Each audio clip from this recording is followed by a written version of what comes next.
এক সুন্দরী তরুণী, আর তার রূপে যেন মেতে উঠেছে গোটা নেট দুনিয়া।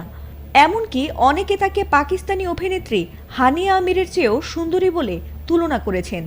কিন্তু তার চোখে মুখে অনুশোচনার ছাপ, আর তার চারপাশে বিজিবি সদস্যরা পাহারা দিচ্ছেন।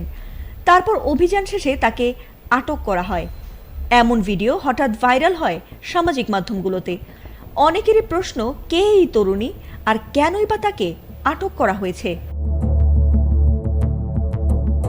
ভাইরাল হওয়া ভিডিওতে তার মিষ্টি চেহারা এবং নিষ্পাপ চাহনিতে নেটিজেনরা মুগ্ধ হলেও এই নিষ্পাপ মুখের আড়ালে রয়েছে এক ভয়ঙ্কর কালো অধ্যায়।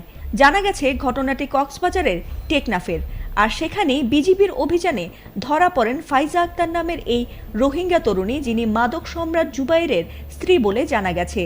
সম্প্রতি কক্সবাজারের টেকনাফে সিসি ক্যামেরা নিয়ন্ত্রিত একটি বিলাসবহুল বাড়িতে অভিযান চালিয়ে